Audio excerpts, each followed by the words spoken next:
Kia ora. Hua no tēnā tātou ai ngā tini aho tangotua. Ai, hiuri au o te tairāwhiti, Ngāti Porou, Ngāti Uipuatu, ki rangi te maunga, ko Wāpu te awa, ko Nukutai Memeha te waka, ko Ngāti Porou te iwi, ko te Papatipu Uipuatu te whenua. Ki tāo taku māma, he whakapapa hoki ki Ingarangi, ki Airihi, no reira ai, Wakutipuna Pākehā, England, no Ireland hoki. Ai, and tēnei wā kei te noho au ki runga i ngā whenua a tāhua o rangitāne iwi, no reira wakumihi ki a rātau, me tērā wairua manaki nei ai I taku whānau I tēnei wā.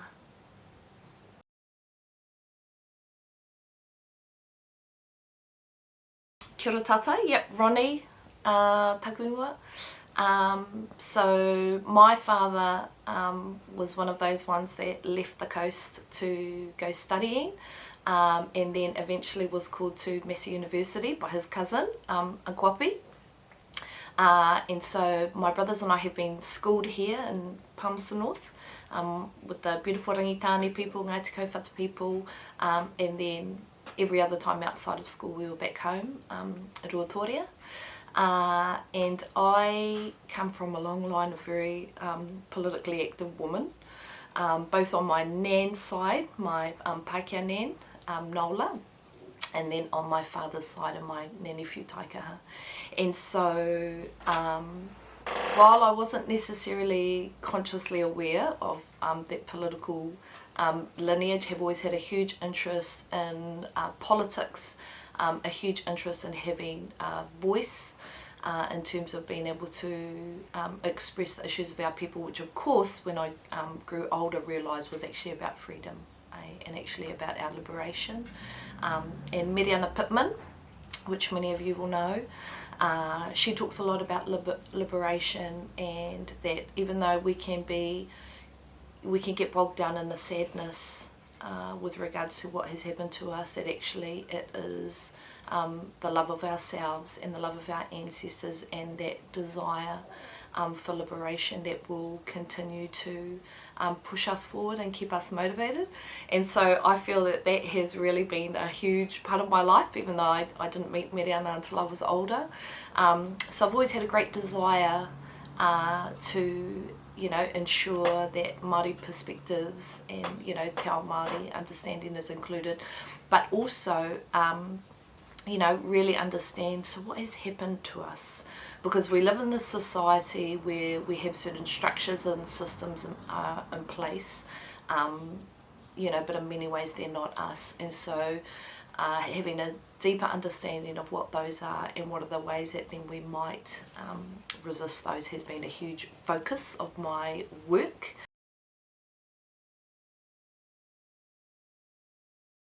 Younger, like I was that girl who at 16, 17 was going around enrolling everyone on the Māori roll, even though I wasn't old enough to vote myself yet.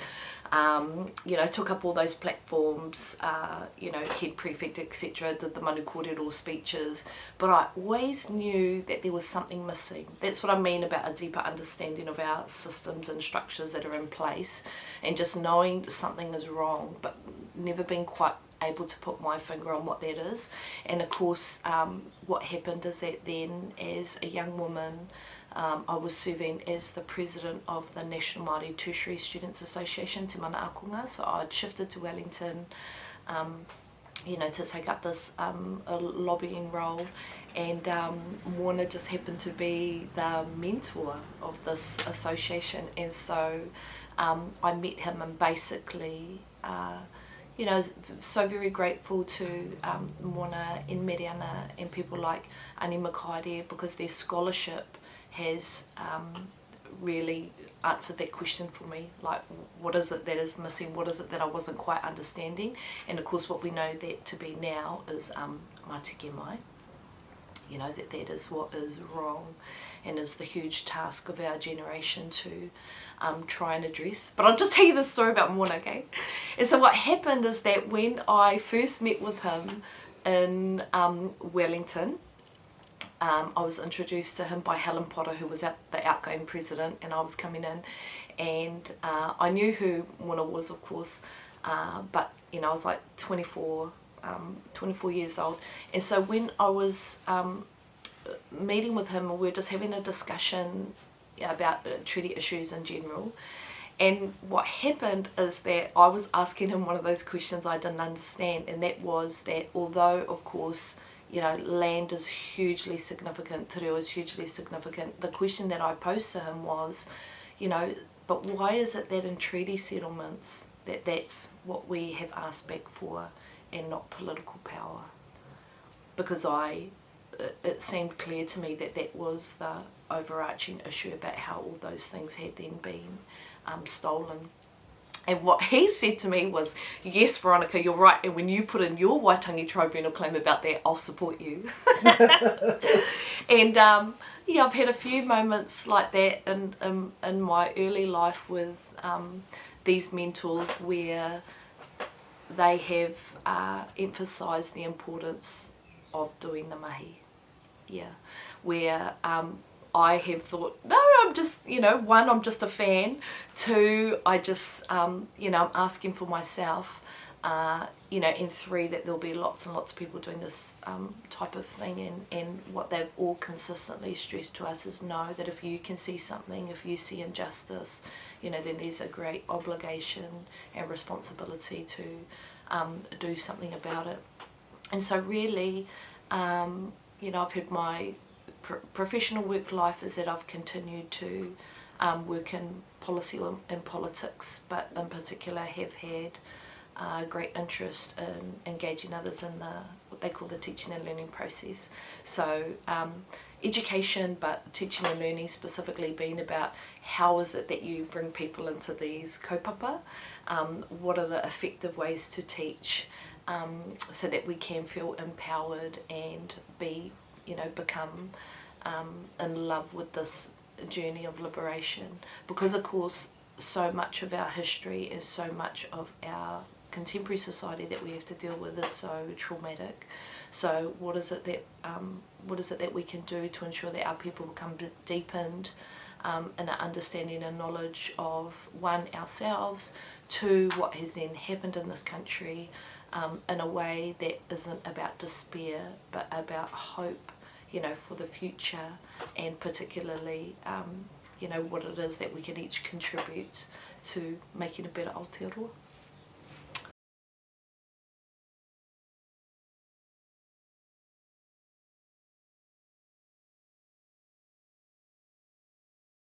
So Mātike Mai Whānau is really just the latest iteration of the push to have our constitutional structures changed.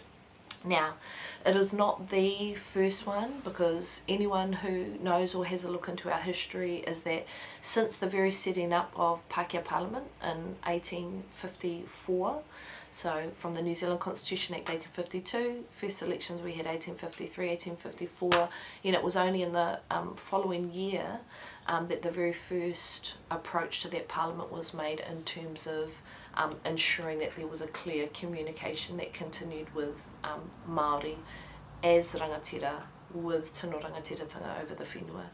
And you know, since then that there's been then many other iterations. We've had you know, monarch movements, things like the Kingitanga. We've had Māori parliaments. We've had, you know, petitions to that parliament.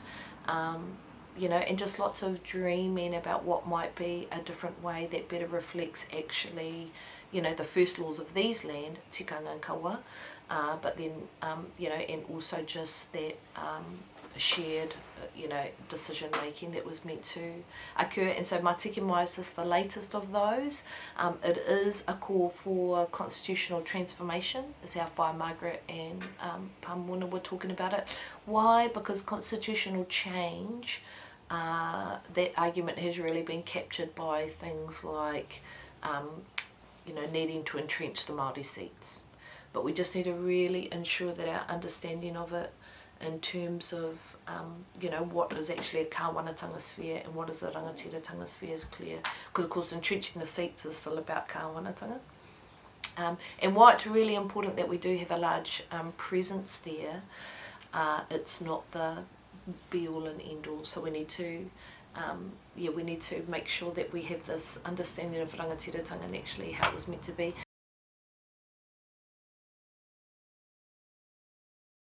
And this is a key part of understanding the particular context that we live in, is that it's not just colonisation that has occurred here, but it's that settler colonialism. You know, that notion of settler colonialism, which is still part of colonisation, but it's a very specific aspect of colonisation in terms of that colonialism and colonisation is primarily about extracting resources, you know, to pump up the motherland, or the importing of resources to help with their economy. But settler colonialism is just a little bit different in terms of that it's a shift in terms of what actually the resources that we need here aren't the ones that we can extract. The resource that we need here is the land, you know, and so you natives that are on this land, what we need you to do is go. And so there's many ways that natives are made to go: die, put on reservations, you know, assimilated into the wider, you know, into the European society. And so, you know, and then a society is built once the land and all those resources have been acquired. It's then the building of a settler society for those people. And as said, like here in Aotearoa, you know, the vision isn't always that Indigenous people will die out, even though that was the vision here. This is exactly what they're discussing in Settler Parliament, 1860s. But even for those that then live the idea that Māori, you know, that yes, we could be part of Western society, but that we would be the servant class. You know, so this is why we have things like the 1867 Native Schools Act, you know, that made sure that we went to study academic subjects, you know, because the idea was that we will be the labourers for this new society. And so that's the, so when we're talking about decolonisation, that's how big the task is that an entire society has been built for and to privilege the future of a particular group, and that within that society we were deemed as having a certain role, you know, and that has now gone on for, you know, well over 100 years. And so the task before us in terms of decolonising is really having to, as our sis put it, you know, we need to think all those structures, but that there's layers and layers to that. And so, you know, my question in my PhD was, you know, how do you do that? How do you teach people about that? Because what we don't want is for our kids to feel overwhelmed, but we do need them to know, you know, that life and any suffering that we go through doesn't have to be that way, that we can have something different. And so what are the ways that we might be able to work towards that something different, which is actually, you know, something old, something that's us, you know, and that this is a Māori country. We shouldn't forget that.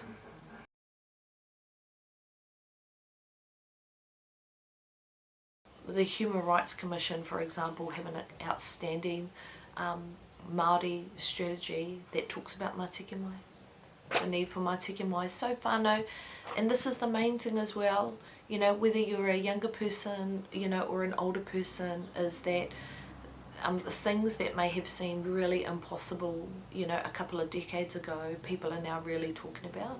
So this notion of constitutional transformation, when us of Mātike Mai, the working group, first went out to talk to people, I know the Wānanga that I were involved in first started around 2012. I mean, people just had no idea what we were talking about. But also there's this huge you know, not sadness, but it really is despair that nothing like that could ever possibly be achieved. But one of the things that Ani Makaere and Moana always consistently talked about is that actually that is one effect of colonisation, is that it's really killed our ability to dream, you know, and instead to just accept, you know, the status quo and where we are, but how, you know, important that is. And so, you know, for everyone that's talking about Mātike Mai and you know, putting time and resources into that dreamy space is actually really important, because that is in fact how we will get there, and just the number of people that are talking about it now, yeah, is outstanding.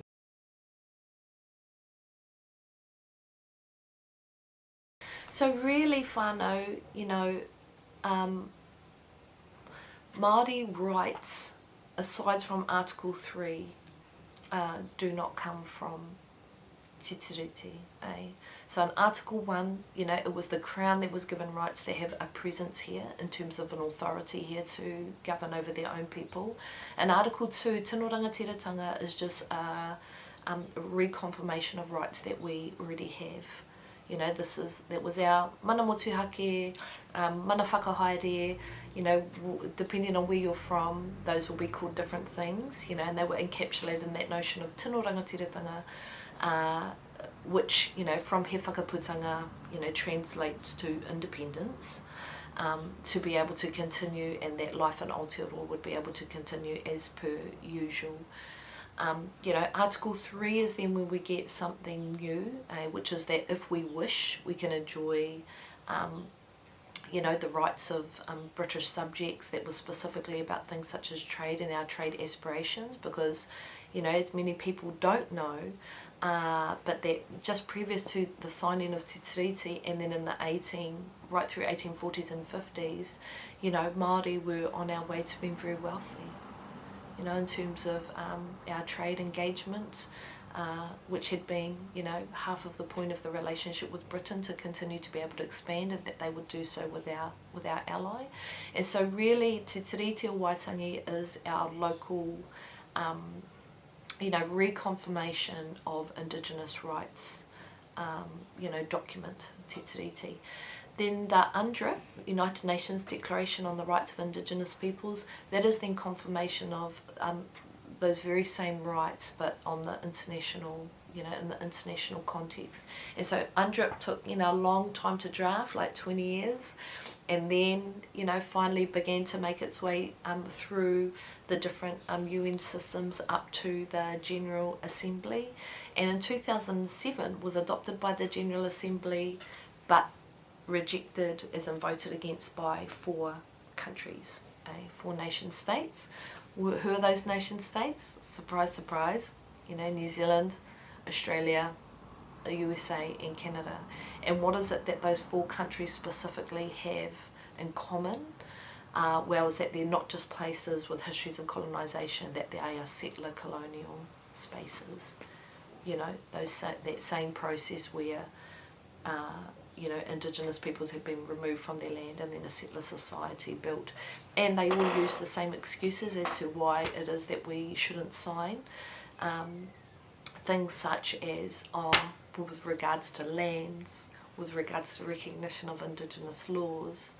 New Zealand specifically cited citizenship, that they didn't want to create 2 standards of citizenship, which of course is incredibly ironic given our history. And so a common thing that you'll hear about the declaration is that it's actually just about the basic human rights standards and dignities for Indigenous peoples worldwide. And so in 2010, thanks to some negotiating by Papa Peter Chapels, we were then signed up to the UNDRIP. And one of the recent developments is that Minister Willie Jackson, he contracted a group to be able to look into, well, how is it now that we can uphold the UNDRIP better here in Aotearoa? What can we do as a nation to honour the UNDRIP? And the authors, which included people like Claire Charters, said, Mātike Mai, that we need to incorporate a Mātike Mai model. So that's one of the interesting things about the UNDRIP, is that not only is it one of the foundations upon which a new constitution might be envisaged, but itself is also the reason why we are calling for constitutional transformation. Same with Te Tiriti o Waitangi, is that while they are things that the constitution can be based on, it is also inherent within the provisions of those documents as to why we need it. And so, for the UNDRIP, that is about the basic, human rights standards and dignity that Indigenous people should be able to enjoy. The same with Te Tiriti.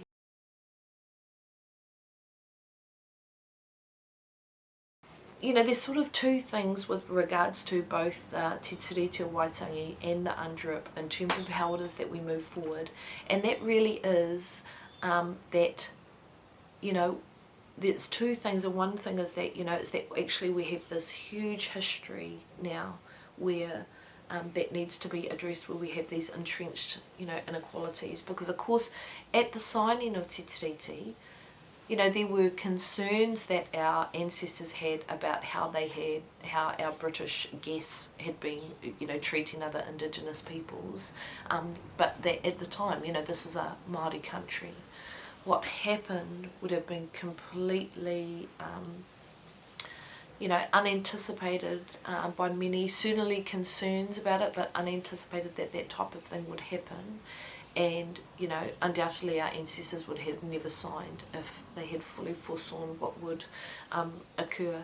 And so Te Tiriti, although while being a document about the future and how we would go into the future, you know, we now have this huge history to contend with, but it also within its terms still has everything that we need to address all of those problems and then continue to move strategically into the future.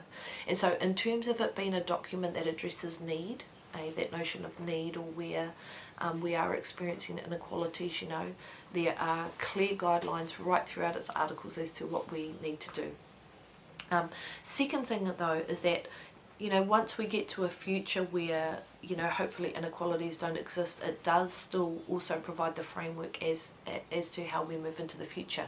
One example is Article 2, you know, the provision of taonga, that notion of active protection. So if we look at something like te reo, you know, we have this history now where we have to put into all these efforts into revitalising te reo because of the, you know, deliberate attempt to you know, to destroy our understanding of it. But even if we did have people, then, you know, majority of New Zealanders are speaking te reo, everyone has that understanding of it, then within Te Tiriti is still, you know, the basis upon which we can then continue to protect it and build upon it and value it into the future, that being taonga. And so our Te Tiriti really is genius in terms of that it covers, you know, both the past, what we can do in the present, and then moving into the future. Now just say that because people think that Te Tiriti o Waitangi is like settlements, that once we have the settlements done, that then Te Tiriti won't be, you know, valid anymore, but that's not the case. It was very much about the future. We've then had this huge disruption to our society, you know, 1860s, you know, onwards, but whānau, you know, also, you know, that had nothing to do with our treaties aside from the fact that they were both kicked out. You know, they were both abandoned by, you know, the courts, etc. And so, you know, we can just see that as a time period where we've had these really huge disruptions to our society, but that we can absolutely commit to, you know, working through those, and that we have these, you know, we have these frameworks at our disposal, Te Tiriti and both the UNDRIP, yeah. And so if you read the UNDRIP as well, there's lots of, you know, there's lots of crossover. For example, Article 3 is specifically about self-determination, the self-determination of Indigenous nations to be able to, you know, continue their tino rangatiratanga over themselves. So lots of crossover there. That's just in terms of the international context, what we can draw upon, which Aotearoa has signed up to, and then we have our local context of Te Tiriti. But before all of that whānau, so the thing with regards to Te Tiriti and those rights that are in there, you know, as said, Article 2 is the right to continue as we were. And so there must also continue to be a focus on actually rights. So to continue as we were, what was that? Well, that's our tikanga, that's our kawa. I know up north they also use the term kaupapa. And so, you know, a huge task that we have before us today is to really ensure that, you know, as many of us as possible are deepened on those things.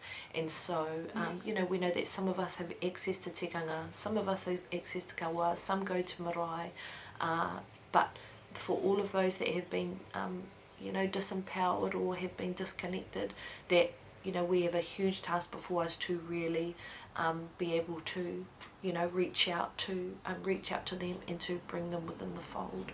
Yeah, as said, collective peoples is who we are, and that's where the rongoa is, you know, for lots of things.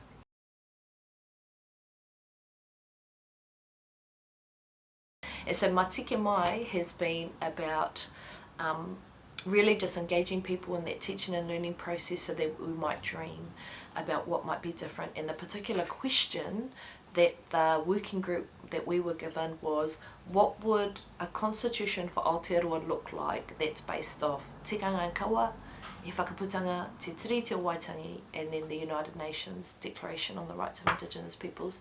And I'll tell you what, whānau, there's a huge misunderstanding there in terms of our rangatahi not being interested in politics, or that the majority of rangatahi aren't interested in politics, that there's, the ones who are the leaders and they're going to be the rangatira moa popo, where actually what I've found is that, it's not just those single or individual rangatahi, but that actually all of our rangatahi have a huge interest, but it's this notion of what they call participatory politics, is that it's not just rangatahi Māori, but rangatahi all over the world are not interested in just you make your one vote and then that's it, no one even then cares about you after that, but rather participatory politics is the way that you can express yourself every day, which comes in lots of different forms, but one of the ways that we wish to engage them is, what did they think about how, just some of the values that this country could be founded on, and they were amazing. We ran over 70 wānanga. What we did is we had local teams of rangatahi who went around and then would go out to schools and wherever they were called. Marae, they went to youth prisons, they went to teenage pregnancy units, they went to community halls and really engaged these other young people in this wānanga about what it is that we could have, and what they shared was amazing. And one thing that was really important, whānau, is that they weren't obsessed with structures. They weren't concerned with, and this is how many number of Māori we'll have, and this is how many number of Pākehā. What they were more concerned with was, what are the values that might underpin our society, and so they came up with, hip rangatahi things like, Kōtahi aroha, that everyone who comes here to Aotearoa should be looked after, should receive manaaki, right down to being welcomed. Some of these rangatahi in these workshops talked about, anyone that comes to their rohe should have a pōhiri. And why is that? Because the pōhiri is that binding of relationship process, where then we can ensure that from that point onwards, that we have some relations, and that overall, on the national scale, will lead to a more cohesive society. Yeah, beautiful. Rangatahi, I tell you, they have all the answers. We can leave it to us adults as to how to get there, but yeah, certainly in terms of engaging our rangatahi and imagining how things might be different and what would actually be more us.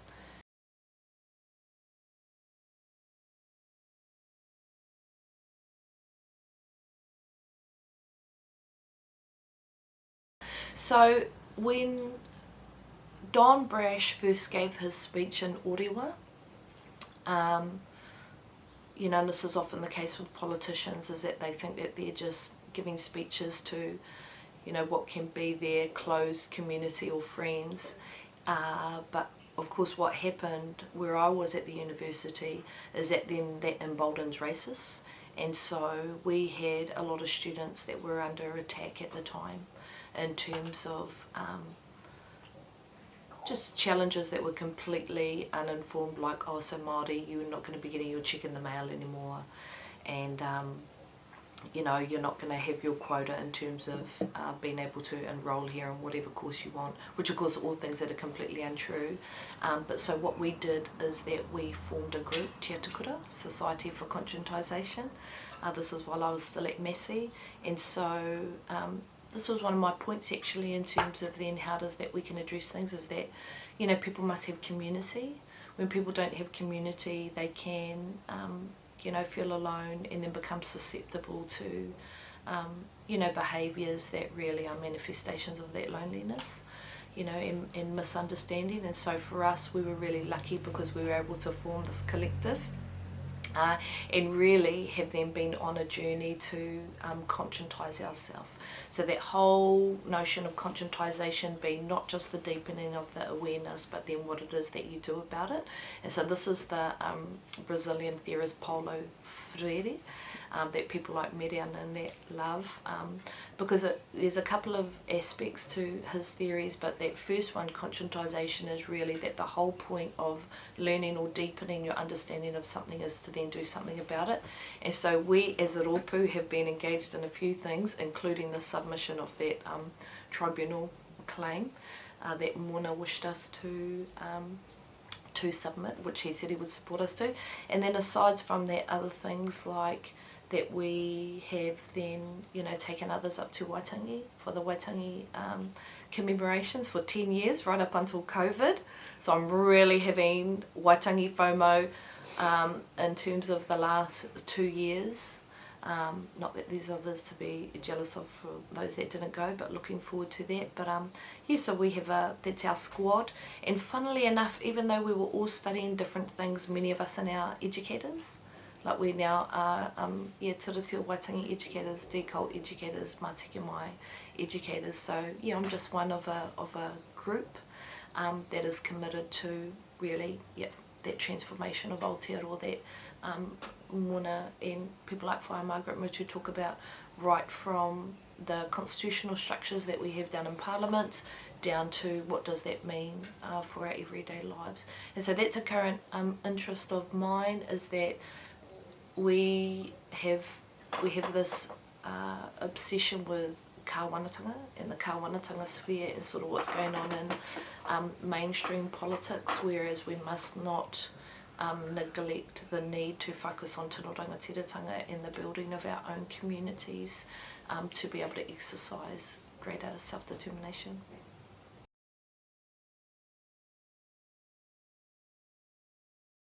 We do say, though, that, we're all about the geek life whānau, that we come from a great, great heritage and tradition of being intellectuals, and so to, for people to pick up those things and read them themselves.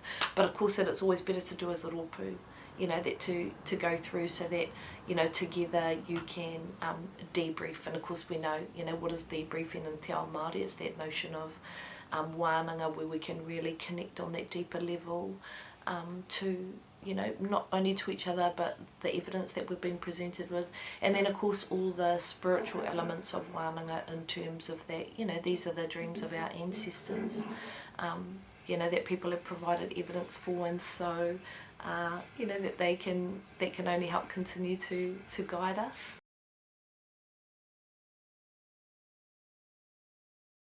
But the other thing I can say, whānau, is in terms of, hope for change, is that we engage with hundreds and hundreds of non-Māori a year. And what we can absolutely say is that while there might be a few people who are quite set in their thinking, by far the majority just simply do not know. Have not been aware of what exactly has happened in our history, had no idea about the roots of contemporary Māori struggles. And so what we also have is we actually have some really important work being done by Pākehā allies. So Professor Richard Shaw, did you have Richard Shaw? No. So Professor Richard Shaw whānau has always been a supporter of Māori development. I can say that firsthand as one of his students when I did my social policy degree. He's always been a really strong advocate for Māori development. When Don Brash came out and did his speech, Professor Shaw was one of the few academics, Pākehā academics, who came out absolutely swinging against him, published what he could, saying no, the Māori sense own apartheid, etc, etc. And then right now, towards the end of his lecturing career, after 20 years, he's now taken that extra step that we need Pākehā to take, and that is that after all this time supporting Māori, he has turned around and said, right, and how did my whānau get our family farm at Parihaka? And of course, how they got their family you know, the whenua that they used to have in their family at Parihakas, because either his grandfather or his great-grandfather helped invade Parihaka, helped rule. And so for him it has then been this reconciliation with his own past, confronting his own privilege, and then asking him what he can do. And so the name of his book is The Forgotten Coast, and it's just an example of the really, really important work that Pākehā can do to then also open up themselves to that dreaming space about, right, so how things could be different. You know, and there's lots of people that have been doing this work for some time. Kōtahi Trust, Network Waitangi, people like Ingrid Huygens, Catherine Delahanty, you know, who are really clear as to allyship. And so that's going to be a really important movement to continue to develop.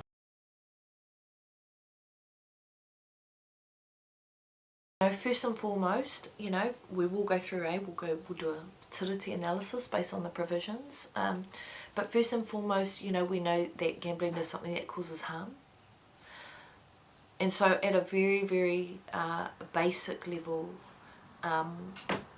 you know, there needs to be a reassessment, you know, by those who are placing, you know, those forms of harm in our communities.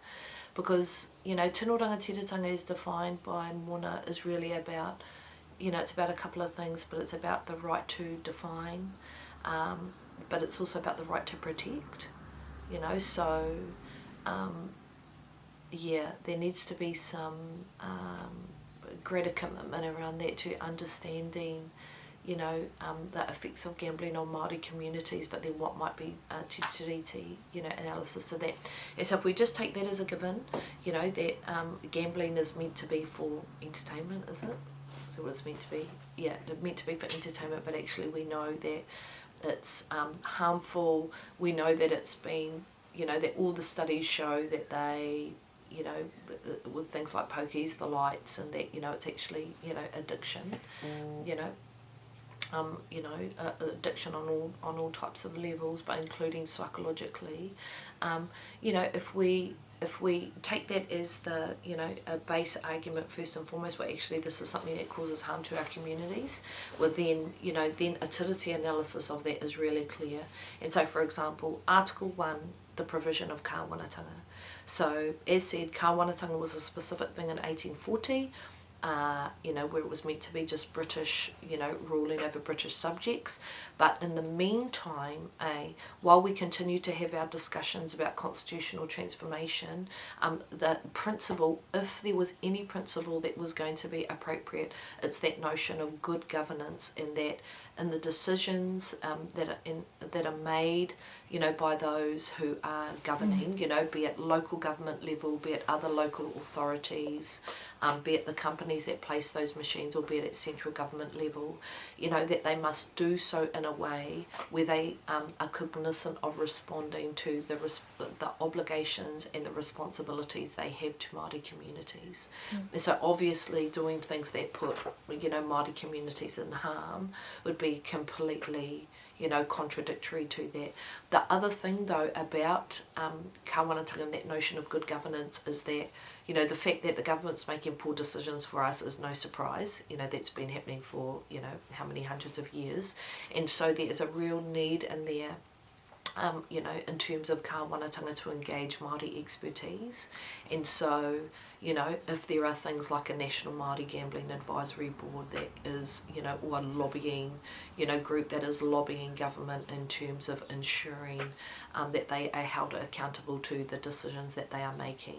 You know, what relationships do, you know, that's on the side of Māori reaching out, but then the obligation really is on government to then reach out and see exactly what is happening with regards to this particular issue, and then you know, being responsive to that, but particular Māori expertise. So not the government making the decisions for us, that is not good governance, but actually them ensuring that they either have you know, relationships with Māori or expertise amongst the Māori expertise who can ensure that any decisions that are being made in this issue are ones that are responsive to Māori need, Māori aspiration, what might be Māori priorities. etc. So then obviously, you know, under Article 2 we have our, you know, tino rangatiratanga. So tino rangatiratanga, as we were saying before, Mona Jackson in his description of tino rangatiratanga includes the right to protect. And so on any lands, in any regions, if those machines are not there with the agreement of mana whenua, then they should be out.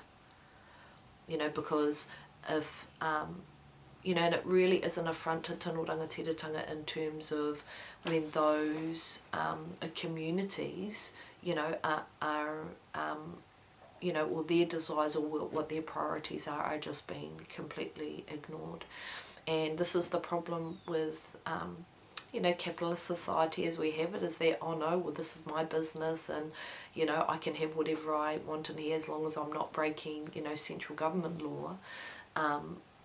But, you know, that isn't responding or having any connection or relationship to the communities that you actually there. Because the thing is that there might be some Māori communities that are like, oh yeah, no, you know, these types of gambling activities are fine. This is where to place them, you know, in our towns, because there are people that, you know, the argument might be, you know, there are people that, you know, can engage in these activities, you know, and it is just for entertainment purposes. But where we know that these activities are being engaged in a way that's harmful, you know, then it should be the right of those people there to be able to determine, you know, what is the presence, be it zero or be it where that they're placed, etc. So that would be a first start.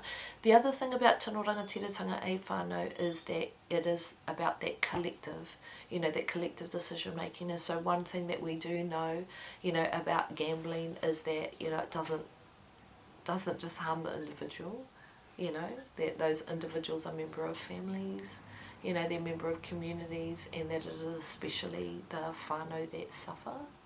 And so, you know, so gambling in itself is not only harmful in terms of when it undermines the authority of mana whenua to be able to, you know, make decisions that affect the lives of Māori in their rohe, be they mana whenua themselves or, you know, rā waho, but also that it actually attacks those, you know, that whānau unit which is at the core, you know, of tino rangatiratanga. And so, you know, there needs to be greater recognition of that so that there can be a greater response to that, you know, greater, you know, response to the need to acknowledge mana whenua voices, but as well as how it can attack the core of who we are as society.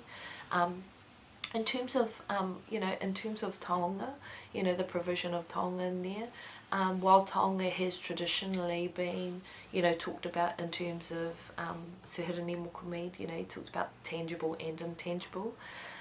You know, so we know things not just, you know, rivers and lakes and whenua, but more recently things like language, you know, and philosophies and knowledges. But of course now, particularly within health, there has been that shift towards, you know, and that health is actually a taonga, and that the well-being of our people is actually a taonga, and something that needs to be, you know, protected and revitalised. And so obviously, you know, those things that are causing harm need to be eliminated, you know, if we're to get to that place of hauora. Article 3 then, this is particularly then when we can get into the, you know, the equity argument, Article 3. So, you know, ngā tikanga katoa rite tahi, you know, all the rights of British subjects, you know, what might that mean when it comes to government responsibilities? Well, one, you know, any inequities amongst Māori in terms of any activities that are harmful, you know, for ourselves and for our communities, you know, needs to be, you know, the disparities on that need to be addressed and eliminated. And there's sort of a range of things that come with, you know, upholding Article 3 rights. One is ensuring that there is a good evidence base to ensure that we even know what we're doing, you know, and so where research needs to be done, where more resources needs to be put into finding out, you know, well, what are actually the causes of Māori overrepresentation and harmful, you know, engagement in gambling. You know, what is at the core of that, so that may be dismantled. You know, that's one thing. The then second thing, of course, is then actually, you know, addressing, so, you know, what is continuing to allow these disparities to be, you know, perpetuated.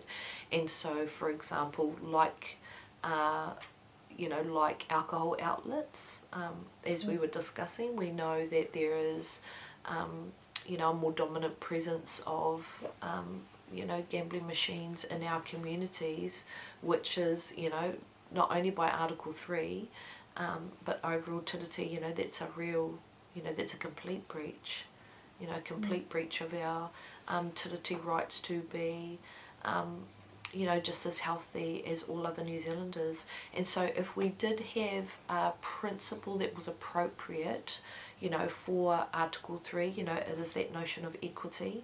So where is it that extra resources need to be applied in order to get Māori to a state of, you know, then this is another principle, that notion of equal outcomes. Because the promise of Article 3, e whānau, it addressed several things at the time, in 1840, but it did include addressing concerns, for example, that Māori had seen that Indigenous peoples were treated poorly in Australia. You know, some of our tipune have seen, you know, black bodies, you know, in chains in England. You know, there's also been the treatment of our people in terms of trading ships when we are on there. And so, you know, the spirit, as the Waitangi Tribunal talks about, of Article 3 has really been about the promise that, you know, that we would flourish from the relationship together, but that we would be able to live just as happy, just as healthy, just as educated, you know, as you know, as non-Māori, but, you know, as well based on the Māori measure. You know, so what does, you know, health look like? You know, what does being educated look like? What does, and so really it's what is our plan and our pathway to get to that point, because when we have something so overtly damaging, you know, as gambling in our communities, then what is it that we are doing in terms of the resourcing to make sure that that is addressed and resolved, and that then we can actually move to a space of, you know, of well-being. The other thing that I really wanted to talk about, well, and this is also connected with the whānau, but also, you know, if there was to be that individual perspective, but across time, you know, is our Article 4. Okay, so if Article 4 specifically talks about te ritinga Māori, you know, I guarantee that te ritinga Māori could continue in Aotearoa. And while ritinga has been used specifically, you know, it's the phrase or the term that is used to reflect customs, you know, or practices, etc. You know, all those key things that underpin, you know, ritinga Māori about what is us is really, you know, such a core part of this gambling issue. So, you know, te tapu o te tangata, te mana o te tangata, you know, how that person is then able to stand in society, you know. And this is the thing, is that we know as an addiction, you know, in gambling addictions, you know, the affliction that is then on that individual, you know, mentally, emotionally, but also then spiritually. And so to deal, you know, with the issue as well, you know, what a call for ritinga Māori calls us into as well. You know, if we think, right, ritinga Māori is about Māori approaches to, you know, spiritual customs and well-being, then we also know, you know, that it has then this whakapapa history, that you are not just yourself, but that, you know, bring with you, you know, those dynamics that have come through your whakapapa. And so in terms of then, you know, having an approach to it where we go, right, yes, you know, is this one of the, you know, responses to colonisation in terms of being, you know, a manifestation of historical trauma? You know, what has happened to this individual in their whānau in terms of that they need to practice this very specific form of escapism, that even though it's incredibly harmful for themselves and their whānau, you know, that addiction has become manifest. You know, what is it that, you know, just those deeper things that need to be addressed in terms of then te oranga o te tangata. you know, so I think that's where Article 4 is really important. I know that people like Ngarupi Cameron, Leonie P. Hamarihi Tanana, you know, that they're looking at trauma-informed care, you know, and so that's really is that Article 4 Tiriti analysis would be asking, you know, so for gambling issues, what would be an intergenerational historical trauma-informed care response, which is, you know, which looks at, you know, the wairua of, you know, that person, tōna tapu, you know, ona mana, that type of thing, and then how is it that we might, you know, draw upon then, you know, Indigenous resilience, you know, and what has been the resilience of, you know, where those people are from, because that is the really, you know, amazing thing is that, of course, you know, trauma, so trauma-informed care, but also about the resilience that has been, you know, that has grown from those lands, because we know places and communities where you know, for example, as a part of a historical trauma response, they might have really bad alcoholism or, you know, other, you know, poverty, you know, in their community. But that also in those same places, you know, that our ancestors did all these types of things to, you know, resist, and that there are specific whakatauki from those time, there are specific, you know, motetia from those time, haka, you know, pūrākau, and about, you know, the whole purpose of those, you know, was for healing and was to, you know, carry on and survive. And so, you know, so Article 4 is really about, you know, the approach. What are the frameworks that we are picking up? While Article 1, 2, you know, the two parts of Article 2 and 3 are really about, you know, the rights and responsibilities and obligations in terms of, you know, what's our strategy in terms of decision making and authority. But then it's within Article 4 and those promises in Article 4 that we can look at, well, right, what is the specific frameworks in terms of then how we deal with our people, and that an Article 3 right in terms of all the rights of British subjects is just how Pākehā get to have, you know, a biomedical model that addresses what their primary concerns are. Then Māori should have equal access to our own frameworks that address those deeper things and what we know is required.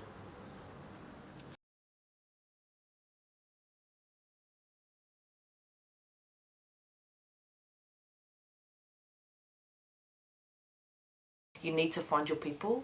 You need to find your people to connect to, because that's actually where the magical happens. You know, that's where the imagining happens. That's where you can engage in, you know, expressing grief and, you know, venting your rage. But then it's also at that time when then everything, you know, or that you can then begin to imagine how things might be different, and then that's where the action happens, which is what we need to happen.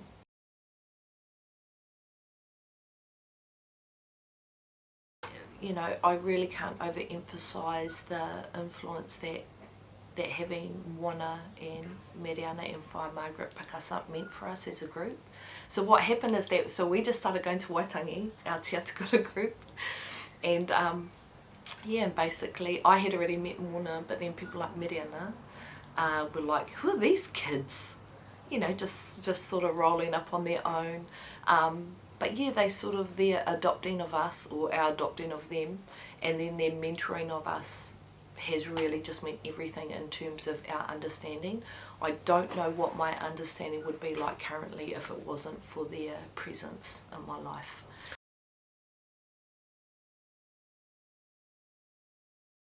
Yeah, so what we do is that we practice that same thing, and this is what I really encourage for others is, I know that this is something that we would have always done, but you don't see as present as today.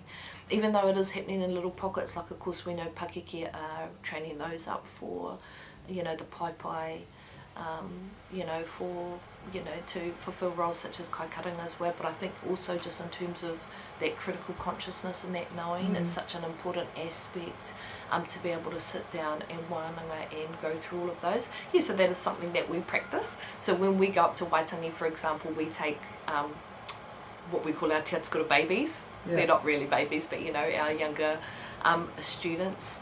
And even during our workshops that we run, to the Te Waitangi workshops, like, you know, often people say, gosh, I wish I'd known this when I was younger. Yeah, and really knowing whānau that it is upon us, we can't rely on the schools to teach that. If your babies go to kura kaupapa Māori, then they're in a way better space. But we certainly can't rely on mainstream schools, we certainly can't rely on the media.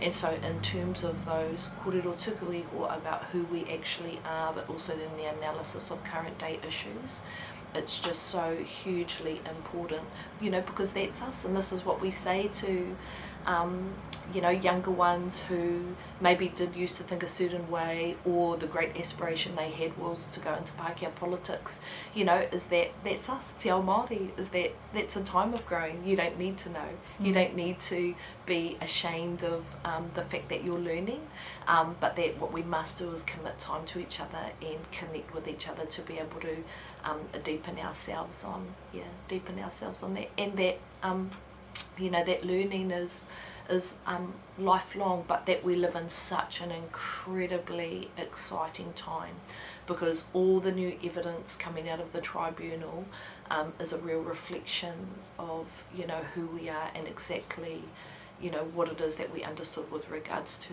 Tiriti or Waitangi.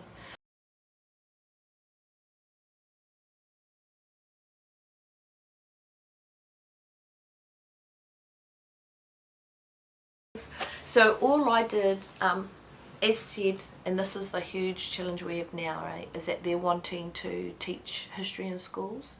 Yeah, wanting to teach history in schools, but the actual history of Aotearoa, of course, involves all that, you know, colonisation, you know, war crimes, you know, human rights atrocities. And so how is it that we teach about those things, which of course is where we've become a little bit stuck. This is why they've postponed it till next year, is because they've come up with the curricula, but then the issue is now, how do we teach that stuff while remaining whole? And so what my PhD was about was exactly that. It was in terms of, so teaching and learning about indigeneity, which is just the political dynamic that underpins being, you know, Indigenous. So indigeneity, for example, would not be just about te reo itself, but it would be about the history of te reo. You know, how te reo is connected to us in terms of, you know, our creation stories, our kōrero tuku iho, right down to then the suppression of it, you know, the trauma that our, you know, ancestors were put through, the language trauma now that then people are sort of suffering from in terms of the whakamā around learning. Yeah, to then te reo, the political recognition of te reo itself. So that would just be one example of indigeneity. So my question was, what are our best practices, you know, from these idols about how to engage others in teaching and learning about indigeneity. Yeah, and so really just in terms of teaching about Te Tiriti, teaching about our history, it was the how. And I would say to them, imagine I'm holding up a bit of paper that says help, you know, or says, you know, SOS, like, you know, what would you say to me? Yeah, and so it was 24 of our idols. It was 12 here in Aotearoa, people like Muna, and then 12 people overseas.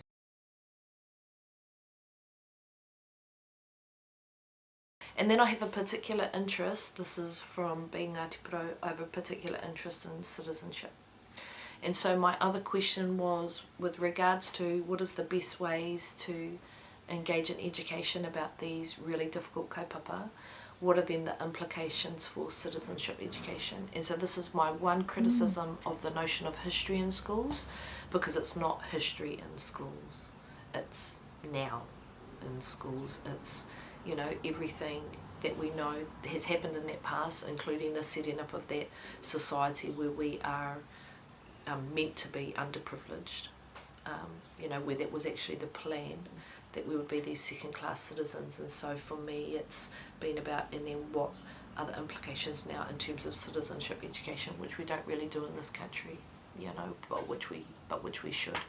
And it was funny because being Ngāti Porou, actually, I thought that citizenship education was just like a normal thing, you know, that it was taught right throughout the schools, and, you know, everyone learnt about Te Tiriti as a part of citizenship, and then the Māori seats, etc.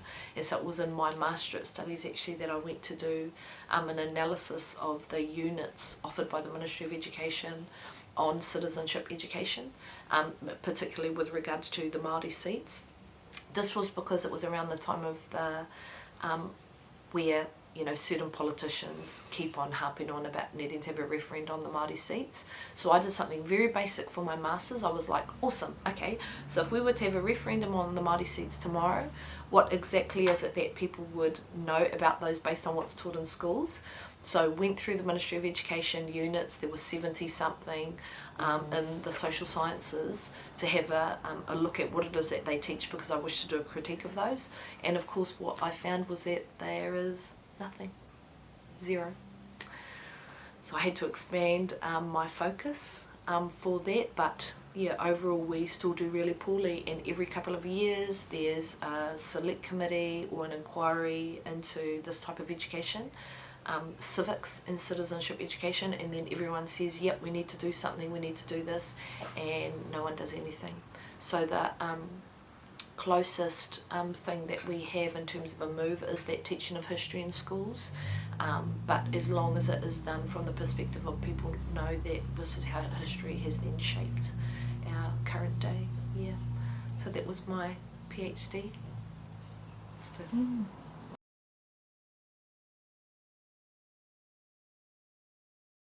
So all of these things were really popular in the 80s whānau, where we had the Pākehā network, Waitangi and the treaty education start. We had Māori protest, as you all know, rolling right on from the hikoi continue. And I have asked some of our old school Māori activists, so what happened? What then happened? Because it seems to have died down. Not to be critical of everyone who has still been doing the work, but I did say to them, then what happened?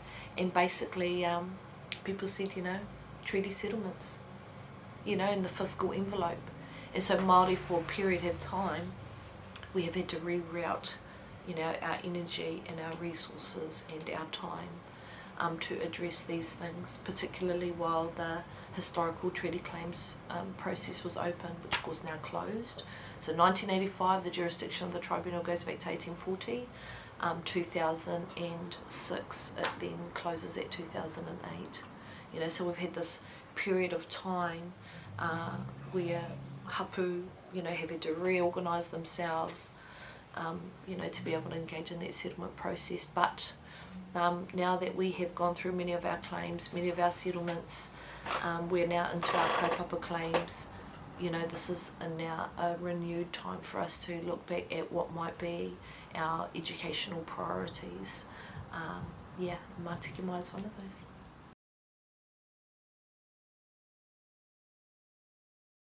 So there's often a lot of questions around what is generally referred to in policy as the bicultural multiculturalism debate, right? And the saying is often that, we have, we're a bicultural founded country with, a multicultural, reality. And the thing is that in a settler colonial country, neither of those things are true. And in fact that it's actually through my engagement and learning about the history of other our other peoples into this country that I've realised how monocultural we really were. For example, the fact that some of our Chinese relations, have been here since 1860. I remember when I first learnt that as a young person, I was like, but how come we can't all speak Mandarin? Like, that just seemed crazy to me, the fact that they'd been here for since some of our early Pākehās came. But that is one of the things that tells us, yes, it's because actually this is a monocultural country, that the society has been built, for English people who are English speaking, and that anyone else can just come into that.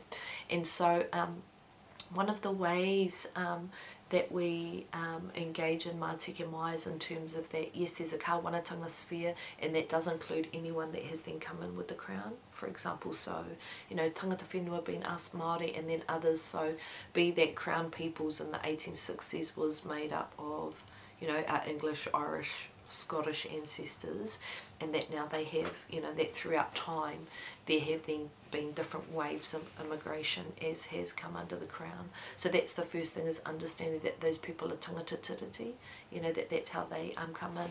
On the other hand though, one of the ways that the you know, settler parliaments and, you know, today have continued, have managed to continue in the manner that, the constitutional manner that we have is really, you know, by separating us from each other.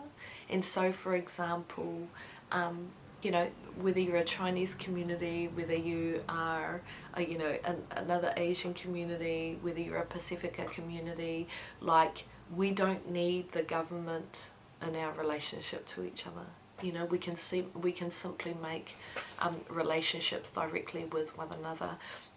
And so the people of the north will know this because of the tarara, you know, the Dalmatian communities who are up there, who, from what I understand, from the people that I know, you know, that their relationship with Māori is a direct relationship. It doesn't have anything to do with the Crown. The very same, so there are several groups that are forming both around Mātike Mai and overall, so, you know, some really, you know, groups that have been around for a time, Asians for Tino Rangatiratanga. There's also a Tāwhai Mō Mātike Mai group, Tāwhai Mō Mātike Mai, where a Tāwhai, just generally those who are non-Māori can connect with each other and begin to strategise.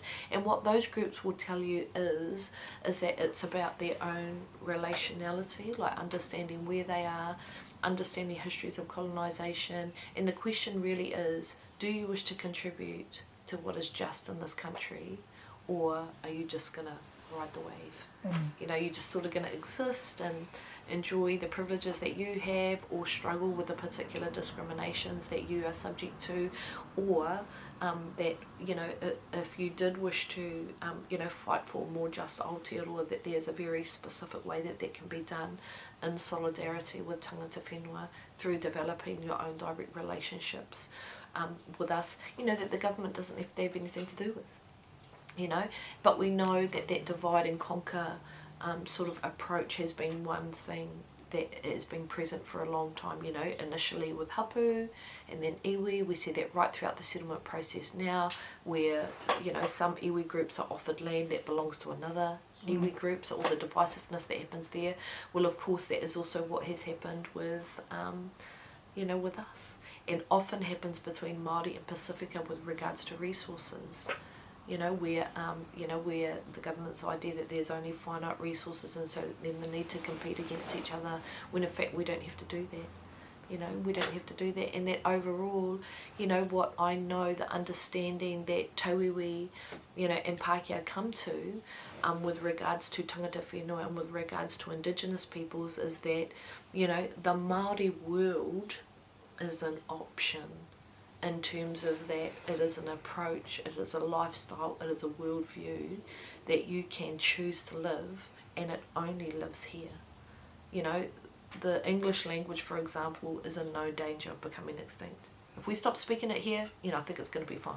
You know, Te Reo Māori on the other hand, Tikanga Māori, Kawa Māori, you know, if that we don't live these things and practice them here, and if they die, then that's it within the world, and within the whole world, you know, an Indigenous body of languages and knowledges, you know, will be gone, and the world will be a sadder place, you know. But in fact, you know, that we're here in Aotearoa, these are our lands, and so, you know, and that Māori, I'm not sure, you know, there seems to be this great misunderstanding in terms of that, you know, Māori are an incredibly inclusive society, and we have, you know, not too many, but we have great examples throughout the country of non-Māori, you know, who are, it's not that they speak te reo, but it's that they practice tikanga and kawa, and know, you know, who tangata whenua, and that's where those worldviews come from, you know. So, for example, Kōtahi Trust, which I encourage any non-Māori to get in contact with,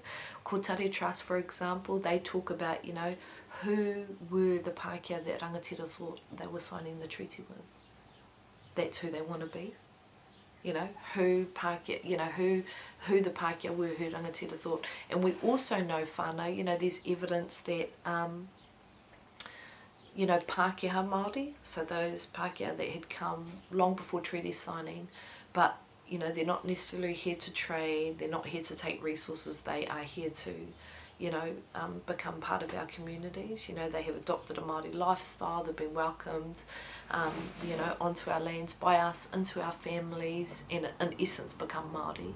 But Pākehā Māori is that there's evidence that at least some of our tupuna at the signing of Te Tiriti, that we didn't mind, tauiwi coming here, because we thought that that's what they were all doing, that they were all going to become Pākehā Māori, and so while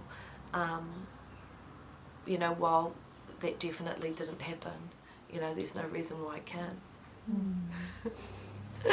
While respecting that people will want to maintain their own identity, etc., it's just that, Te Ao Māori is an option within the world that's indigenous to these lands, and so finding the ways that we can stand in solidarity with each other, and in particular tauiwi people, determining, right, well, what are the priorities, what are the needs, what are the aspirations, what are the desires of tangata whenua, and what can I do to support that, including get these damn pokies off our whenua.